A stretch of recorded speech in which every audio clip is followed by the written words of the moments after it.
Well, everybody, the iPhone Air is probably one of the better iPhones Apple's ever made. It's so interesting because you're getting such an interesting type of device, one of the thinnest iPhones Apple's ever made, and a big size display and everything like that, but it is a terrible value. For what you're getting for inside of this iPhone for $1,000, I cannot think to myself how to justify this type of device in really any single way possible. With an iPhone Air for $1,000, this is a phone that isn't really the pro model, right? This is not the top tier, like most expensive feeling iPhone Apple's ever made. And for the cost cutting corners that Apple's created, it kind of puts this phone in a weird spot. For a single camera on an iPhone, even if this camera is like the best camera of all time, that is a single camera, and that is a very, very weird thing for Apple to kind of do. So I feel like that side in and of itself is kind of one of the big issues that we're kind of running into here. So for me personally, that is kind of a problem, and I feel like if I'm about to go through and pick up a device,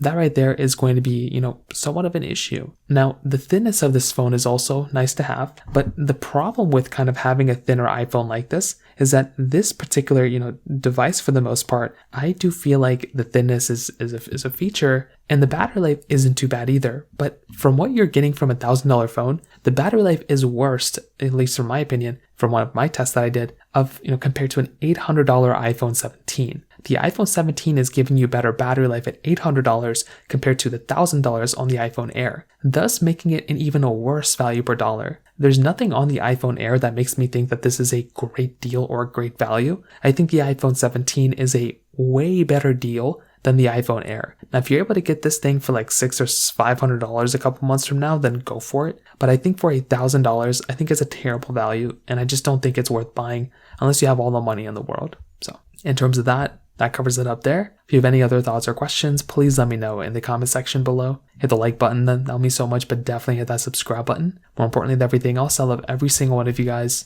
Hopefully I'll catch you guys in the next video. Peace out till then.